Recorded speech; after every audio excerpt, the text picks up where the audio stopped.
fantastic time is approaching, my friends. The NHL season is beginning. 82 games of speed and adrenaline. And best of all, fans will be allowed back in at every stadium. Thank God there won't be any more soulless caverns with a hockey game being played in them, knock on wood. The resale market is buzzing with activity nowadays. And with SeatGeek, they can help ensure you aren't getting shafted by high prices. Their app needs little introduction. It sorts all tickets from red to green on a 1 to 10 scale to gauge the value of the sale. The higher the score, the better the deal. You can get views from where you'll be sitting before you buy. You can even get scanned into games on the app itself. And as always, don't forget to use the code word TREE to save $20 off your first purchase. I've always been an advocate for watching hockey in person. It's an atmosphere that television can't convey. Now may be the chance to see for yourself. If you're willing to take the plunge, do it with SeatGeek. And then remember to thank them for sponsoring this video. I forgot to say that there are 32 teams to preview, didn't I? That'd be a good thing to talk about in this video, right? ANAHEIM, wake up! Did you seriously sleep all offseason? Have you guys done anything to address the issues on the team? You wake up to take a piss, sign Ryan Getzlaf for another round, and go back to bed? Whatever happened to being proactive? Do you have another goalie to replace Ryan Miller? Is the game plan just to hope the youth develops and rub out a batch before sleep? I like being lazy too, but the Ducks have far too many concerns to do this. At least we'll get to see Trevor Zegras and Jamie Drysdale for a full season, before Dallas Eakins somehow ruins them. Seems to be the case for a huge chunk of their prospects so far. Have you ever seen the end of Terminator 3? It's a forgettable movie, I know, but in the end, everything is nuked to hell, cementing the rise of Skynet. Skynet must have gotten the nuclear codes to Arizona's arsenal. The whole team was glassed from orbit. They had to do it too. They were fringe playoff contenders, and John Chaika dug an irreparable hole with his snake oil version of analytics. Ironically, they did what Chaika did and took on a bunch of terrible contracts for first and second round picks. They also got out of some really awful contracts of their own, so that's a plus for them. It's going to be an ugly year for the Yotes. And it might get uglier. The team's move to Glendale has been a disaster that has done nothing but bleed hundreds of millions of dollars. Seeing an endless money pit, Glendale has had enough and is kicking out their delinquent tenant after this season. The Yotes say they want to stay in Arizona, and are trying the Tempe option again. All $1.7 billion of it. Share the burden with the municipality, you say? You know where else they tried this? Glendale. Good luck with that. The Cup run seems so far away these days. Despite remaining relatively stable, this is a year of flux for the Bruins. More pieces of the core in David Krejci and Tuukka Rask are gone, and the potential of losing Patrice Bergeron after this year is still a possibility.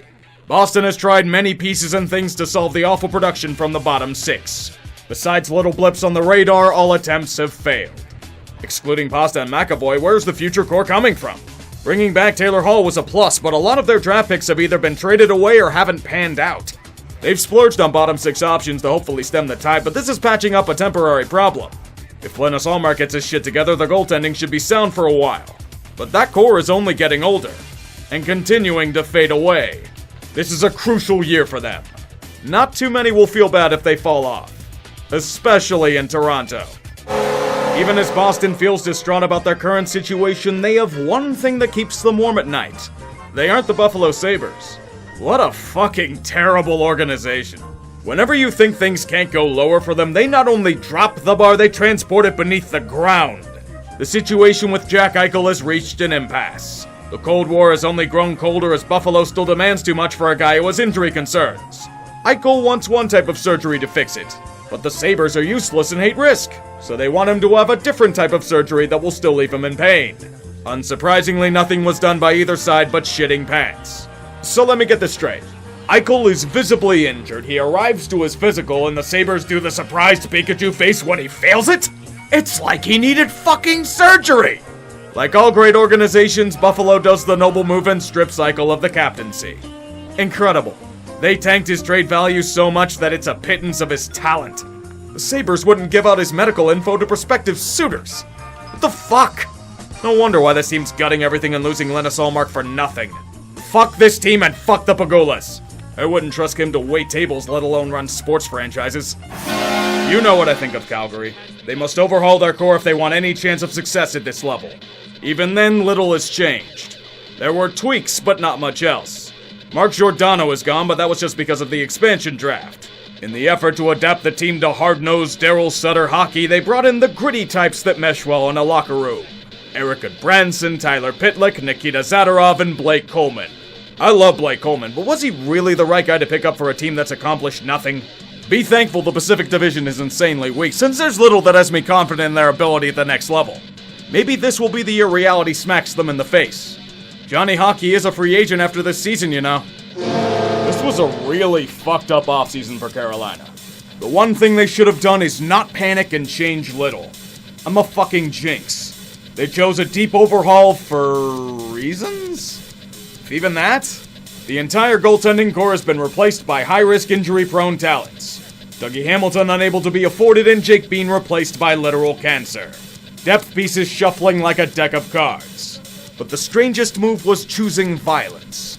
You didn't want to pay Alex Nedeljkovic as a Calder nominee, yet you throw $6.15 million per year at Jesperi Kotkaniemi as a troll move to get back at Montreal? Don't get me wrong, he had a great postseason, but to simply use him on the wing? With this failure to thrive in the regular season? It's not a snarky statement, I still think the Hurricanes have talent, but Don, are you going back to Atlanta mode? He made some baffling moves down there too. Keep it in reference. Is it a bad thing that I'm more interested to see the fallout of the 2010 sex abuse scandal than I am in the team this season? The NHL is trying to bury this thing so fucking hard and I don't blame them for it. If Stan Bowman and those around him knew about this back when it happened, the fans that wanted him gone a few years ago may finally get their wish. Do you also remember when the Blackhawks said they were rebuilding last year? About how it was going to be long and grueling like this investigation? That was also a lie. A Mirage first half apparently has them thinking it's time to buy again. No, Stan, that's not a rebuild, that's a retool. Does a quote-unquote rebuilding team bring in Tyler Johnson, Marc-Andre Fleury, and trade heaven and earth for Seth Jones? And then give him a ghastly bad contract for the season he had?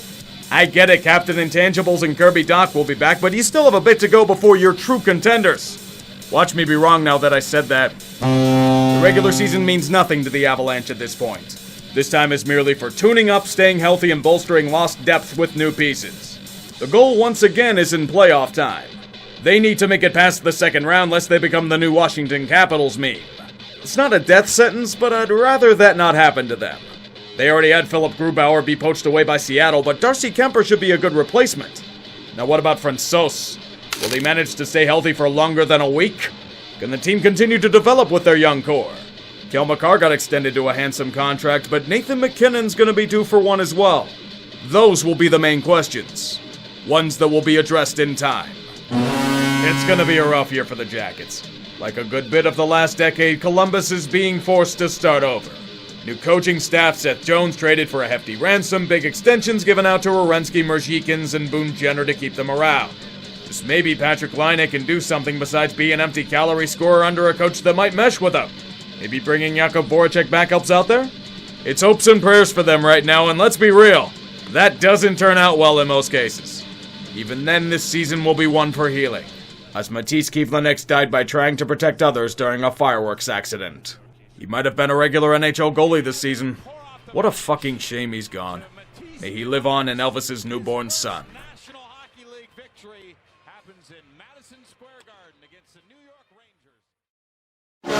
Despite their unprecedented cup run a year ago, I still have far more questions than answers about the Stars and their long-term goals. This team is old. Their average age is around 30, which is ancient in NHL standards. Not to mention a good chunk of that core is attempting to return from major injury. We have no idea if Ben Bishop is going to play this year. If he somehow manages to come back, what do they do with Braden Holtby or Hudobin? I thought they were going to trade Hudobin, but now they apparently aren't? This isn't even a good problem to have, it's a logjam. It's probably going to be the same as past years. Dallas will probably do Dallas things as defense leads the way and they hopefully score more than 2 goals a game. It comes with Ryan Suter on a 4-year deal even. 4 years of 36? Another year of one of the deepest rebuilds since Mr. I bought the team in the 80s.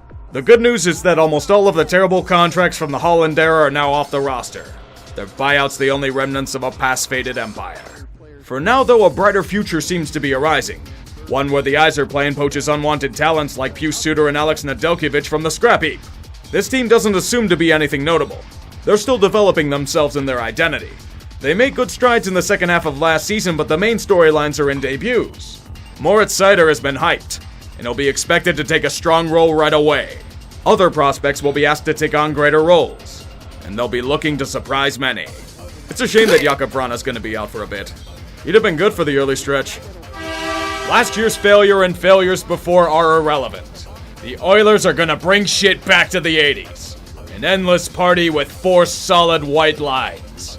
Kevin Lowe's gonna have his jersey hanging from the rafters, so it'll help distract that this team has questions in depth and team defense. They lost Adam Larson to Seattle and exiled Ethan Bear to Carolina. And replaced them with Cody Ceci and Duncan Keith. Sorry, I couldn't contain my contempt for how much everyone will chant a new slogan. Everyone runs on Duncan, including his complaints of being forced to be jabbed. Duncan, you're back in Canada. They're the fucking Gestapo when it comes to public health. Maybe they can force you to return to prime form as well. Edmonton may have been a punchline this offseason, and Josh Archibald may be out with myocarditis, but the 80s reign supreme. That includes how out of touch the team is with the modern game. Poor McDavid and Draisaitl. They're turning into the Trout and Ohtani of the NHL. Can this team ever win anything significant? Perhaps if they don't run into Tampa Bay again. Otherwise, it's just general frustrations of perpetual futility. The offseason wasn't anything drastic, but major gambles were made on short-term production of Sam Bennett and Brendan Montour. The Panthers are very good, and should be a contender, especially on paper. This calls for a legend to appear from the wilderness. Jumbo Joe. His tour to have a Ray Bourque ending has brought him to Sunrise, which might be the sunset of his career. The real issue for Florida lied in Sasha Barkov. That was the case until they ponied up a handsome extension for his services. Well-deserved and solved a major concern. Just win a goddamn series, please. Then we'll talk further ambitions. The rebuild is showing signs of improvement, but this is the year where we'll have to see those strides translate on the results sheet. LA knows this. They didn't go out and grab Philip Deneau for nothing. They think they can do it. Kopitar can still carry the franchise. Drew Doughty is still there-ish. Cal Peterson is outstanding in net. The farm system is incredible in its riches. You can see the intrigue with bad contract after bad contract finally coming off the books. The Pacific Division is ripe for the taking, and with a little luck the Kings can sneak into the playoffs if all things align. The hockey gods might have other plans though. Quentin Byfield is going to be out long term. Don't tell me this is an omen. It went down to the wire. I'd have been calling for heads if they failed, but Kirill Kaprizov did not retreat back to Russia. He was re-signed by the Wild at the 11th hour, guaranteeing his tantalizing skill wowing us for 5 more years. Congratulations, Bill Guerin, you get to keep your job. For now. It's the end of a disappointing era with Parise and Suter gone, and their void will be felt in the locker room and salary cap. Team defense has been overhauled as a result, with the likes of John Merrill, Dmitry Kulikov, and Alex Goligoski. You can just feel the downgrade from what they once had. Maybe in this time frame they can find a center that can take a face-off. You better hope Cam Talbot can go back to 2017 Oiler form, or else it's going to be Kaprizov imitating Sisyphus. Last year was their shot. It may have been an easy road to the Cup final, but you have to make it count if you get there. The Canadiens failed, and the fallout has been unforgiving. Marc Bergevin's gambler's mentality finally managed to bite him in the ass. Do you all remember when he tried to steal Sebastian Aho from the Canes a few years ago? Carolina wanted their pound of flesh, and it came in the form of one of their best postseason performers in Jesperi Kotkaniemi. They couldn't match the offer due to cap concerns, and now he's gone for a first and third round pick. In a scramble, they acquired Christian Dvorak from Arizona for a rich sum, but there are still many issues to address. Montreal lost significant talent in the offseason, and not just in free agency. Shea Weber may never play hockey again. Carey Price has taken a leave of absence to deal with his mentals. They exhausted their reserves for that cup run, and now their tragedy will be unfolding. Can't say Toronto necessarily sympathizes with their plight. We all saw it for the past few seasons. The Predators weren't going to win anything significant with the core assembled. As painful as it may seem, Nashville knew it, and they took efforts to overhaul it this offseason. Guys like Ellis, Arvidsson, Jarnkrok, and Rinne have departed. New faces will be expected to take the reins, be from within or from recent trades are not important. The Preds will have to do the same thing that they have done for years. Rely on elite goaltending and get just enough offensive punch to keep them competitive. Jussi Saros will have to stand alone again. You'd be surprised how important this year is to Nashville. Philip Forsberg and Matthias Ekholm will be free agents after this season, and a bad start might mean the end of Smashville as we know it. Will they be too good right now after that sell-off? Normally, rebuilding a rebuild will be seen with scorn and snark, but the Devils had a smart and efficient offseason. To bolster their young core, they added key pieces at relative value. Tomas Tatar is a toy for Hischier and Hughes. Jonathan Bernier to aid Blackwood in times of absence. And a new face of the defense, Dougie Hamilton. Considering the money that was being thrown around at defenders this offseason, getting him for only that sum is huge. It frees up space for when the youngins will demand raises, and it will hopefully be the kind after a playoff appearance. They're outsiders, and they may not be fully ready for a push, but the NHL demands results. The Devils know what happens when they aren't fulfilled. They just had it happen 2 years ago. We were waiting for a bit. They said they had signed some guys, but weeks had passed without any officiality. Now we can finally say Palmieri, Cizikas, Beauvillier, and Sorokin will be back for the long term. It was all but a formality since it was the worst kept secret since Seattle's expansion draft picks. And the parade of former Devils continues on with Zach Parise brought in after Minnesota exile. Ironically, on the team his dad played on after he left Minnesota. Now will it be enough to finally get the Isles over the hump? They've come very close over the past few seasons, but that new arena does need to be legitimized. Just saying a cup run helps out with that. Oh, who am I kidding? A real story is unfolding. An old legend is coming home. That's right, Zdeno Chara. Somewhere Mike Milbury is punching air as he can't add him as a throw-in for Alexei Yashin again. I'm less surprised he's here and more that he's going for another round in the NHL. Dr. Dolanek has devised his newest scheme. This new contraption will finally stop that pesky hedgehog named Wilson once and for all. To overcompensate on grit demands, he give himself a promotion. Barclay Goodrow on a Tanev contract. Sammy Blais, Jared Tenorti, and Ryan Reeves. These men will stop that dastardly Wilson in his tracks. As long as Reeves doesn't get injured long term. This is obviously Tom Wilson's fault. Despite the emphasis on grit this offseason, the talent on the team is undeniable. Can it finally mesh into something great, though? Gerard Gallant is an excellent coach, also good at potentially stopping Wilson, and should instill more confidence than the last man behind the bench. The ball is in your court, Rangers. Don't waste the opportunity. The Rangers seem to feel the same about Vitaly Kravtsov. Quite shocking that he's pissed for being sent down, isn't it? It doesn't matter if they haven't accomplished anything yet. Pierre Dorian has decreed it from the heavens. The Senators' rebuild is over. They had a strong second half last year playing slumping Canadian teams, but none of that matters. Look at the young talent that will likely be gone in 5 years. There is just so much of it. They extended players that don't have to be paid a signing bonus. Perfect for trading if things go sour to save Melnyk money.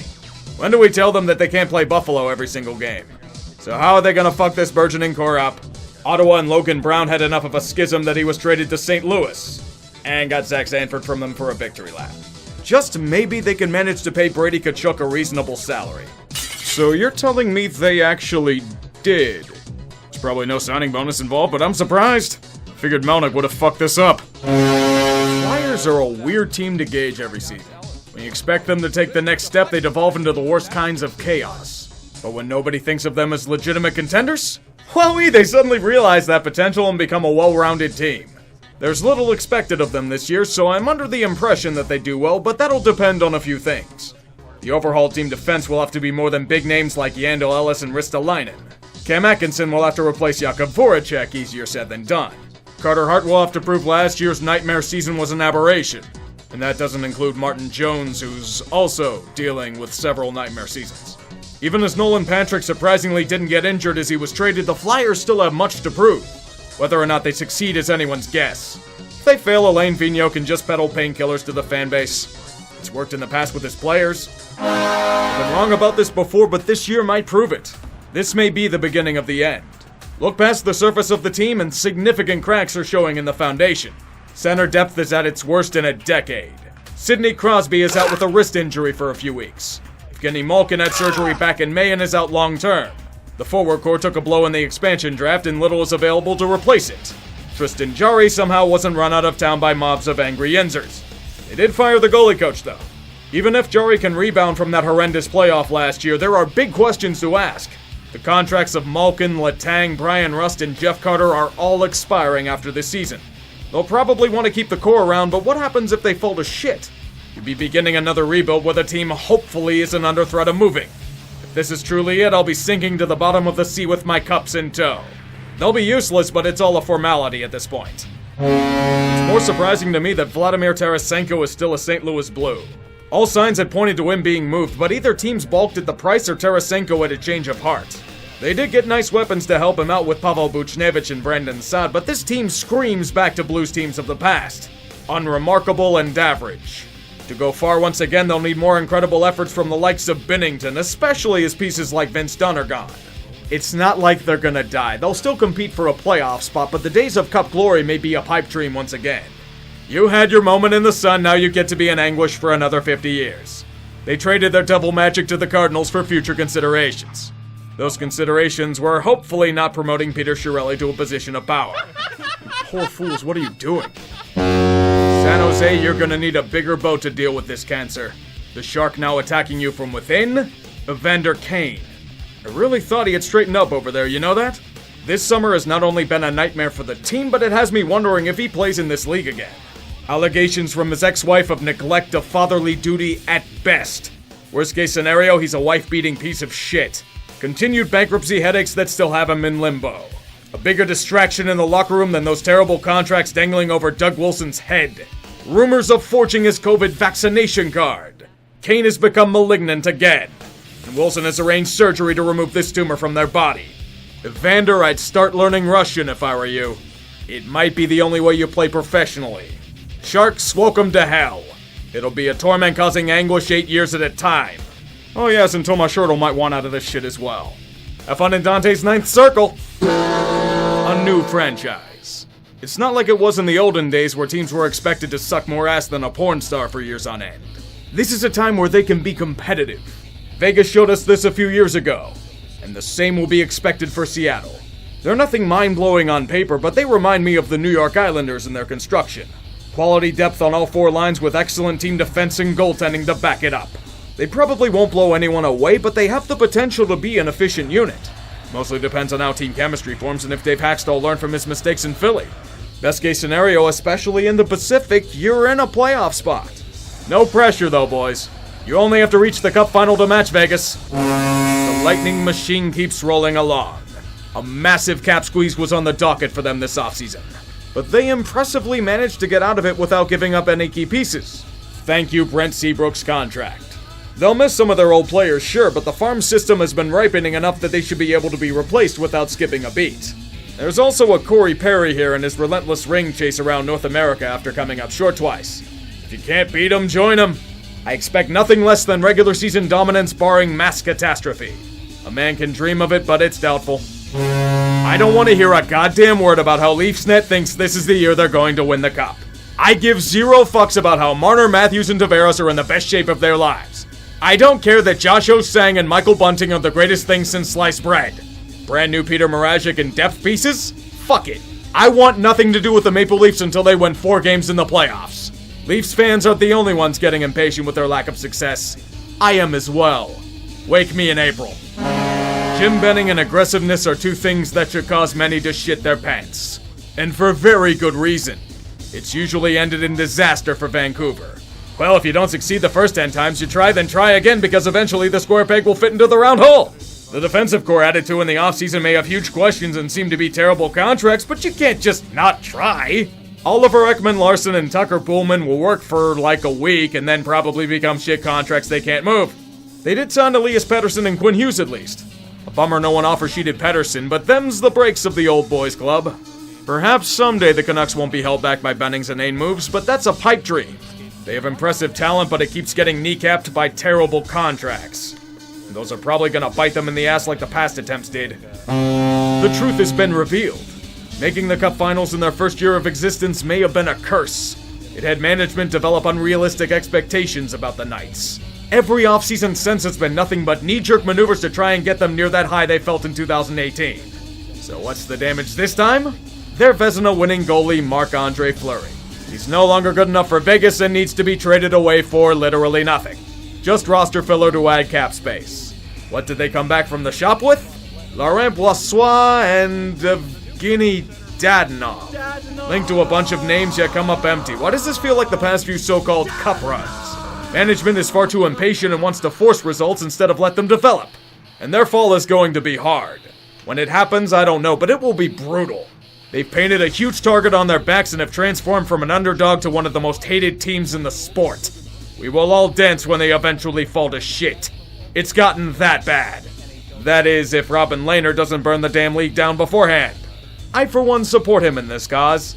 Let it all out, man. Spare no one.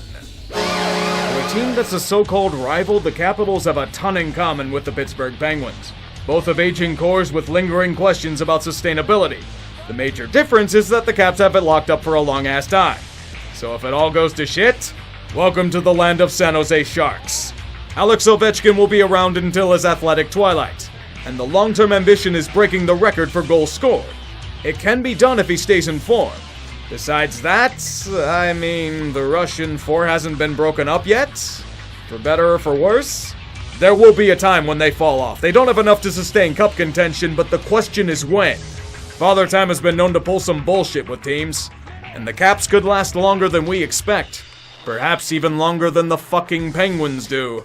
And that might be the victory they most cherish. This offseason was typical Winnipeg. Little done in terms of big splashes, but allowing everyone around them to make potential mistakes. It's shovel day off to a T. Team defense was hot garbage last season, and it has been overhauled by means of relentless subtraction and trades for Nate Schmidt and Brendan Dillon. Jets fans cheered the departure of said deadweight. What they need this year is to make sure Connor Hellebuck doesn't have to stand on his damn head once again. They saw what happened when they had to face a team with more than one line in the playoffs. That can't happen again. Maybe Dubois can show up instead of vanish in the spring. And maybe Mark Scheifele won't try to kill someone again. I think that'd be helpful. The fortunate thing is that the divisions this year are back in balance. A few changes. Arizona is now in the Central to make way for Seattle, but otherwise all good to go. No more shitty Canadian division that everyone hates. That torch is now handed to the Pacific. I know I'm insanely late with this video and I deserve to be shamed for it. As token of my forgiveness, I will not make predictions so no teams can be jinxed this season. All I want is good hockey and fans in the stands. I've jinxed that by saying it, haven't I?